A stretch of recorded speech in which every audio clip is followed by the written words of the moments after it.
अस्सलाम वालेकुम बिस्मिल्लाहिर्रहमानिर्रहीम। अज ਤੁਹਾਨੂੰ मैं बलोची चिकन टिक्का कढ़ाई बनाना दसनी है। 3 पाओ चिकन, काला नमक 1 टेबल स्पून, काला नमक 1 टेबल स्पून, चाट मसाला 8-10 जवे लसन देने हथ दे कटे हुए, 1 टेबल स्पून कुटी हुई मिर्च, सुरख 2 table spoon lemon juice, 1.5 table spoon सुखा धनिया, 1 टेबल स्पून जीरा, 1 टेबल स्पून काली मिर्च। बिस्मिल्लाहिर्रहमानिर्रहीम। ऑयल पाता ज्यादा पैंदा है ये।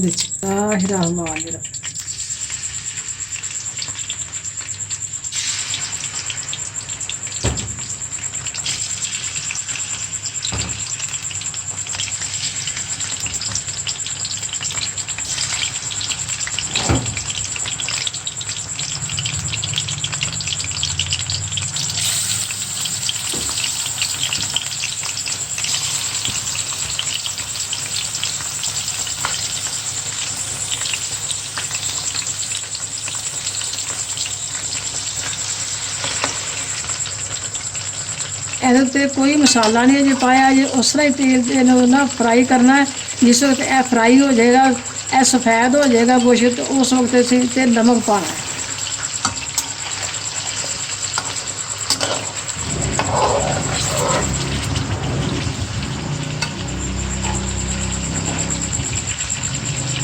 है। देखो मैं ना सब्ज़ मिर्चा पान लगी है।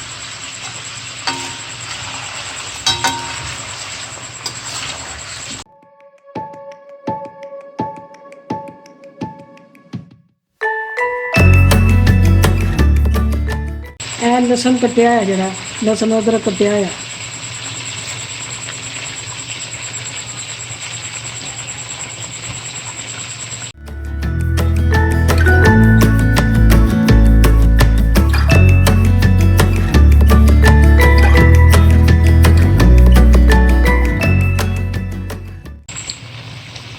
नमक 1 टेबल स्पून नमक पाना।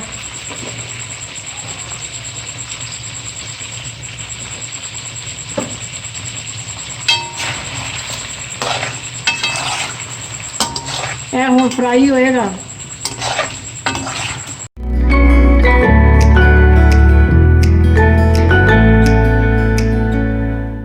थोड़ा एक आधा कप पानी का पाना है, सोच के जरा यह गल जाए, बस इन्ना पानी।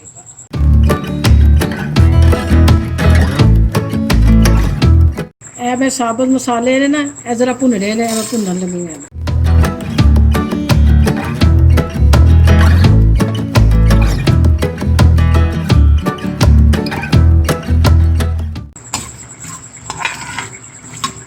कितनी अच्छी खुशबू आनी शुरू हो गई है। मसाले भुजन की खुशबू बहुत सोहनी आ रही है इसमें। यह ढाबिया भी बनती है, मोटरवे ते बनती, हाईवे ते। यह बहुत लोग पसंद करते हैं, बड़ी बड़ी दूरों लोग खान आते हैं। इहदा बहुत अच्छा टेस्ट होता है। तुसी ट्राई लाजमन करना तो मैनू कमेंट च लाजमी दसना। तुहाडी बहुत बहुत मेहरबानी होएगी। दुआ च याद रखा करो।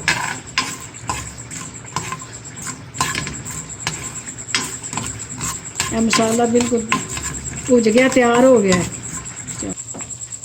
देखो कलर कितनी सोहनी माशाल्लाह ब्राउन होना शुरू हो गई है, कितना सोहना कलर आया है।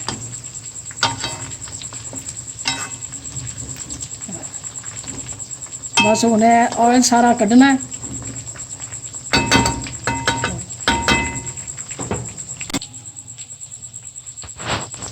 सारा इसे ऑयल कढ़ लिया। ये हुण मैं मसाले पान लगे हैं।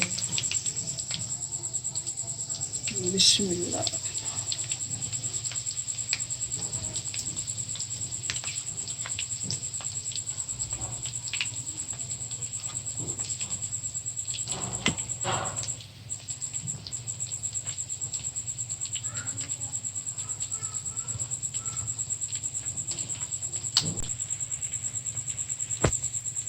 लेमन जूस पान लगी है।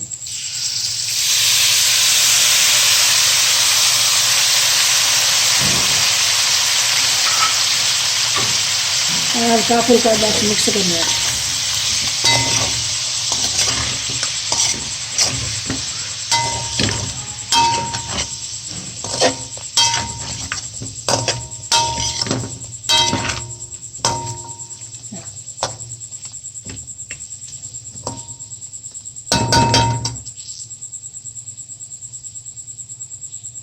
10 ਮਿੰਟ ਹੋ ਗਏ ਨੇ, ਬਿਲਕੁਲ ਰੈਡੀ ਹੋ ਗਿਆ। ਇਹ ਦੇਖੋ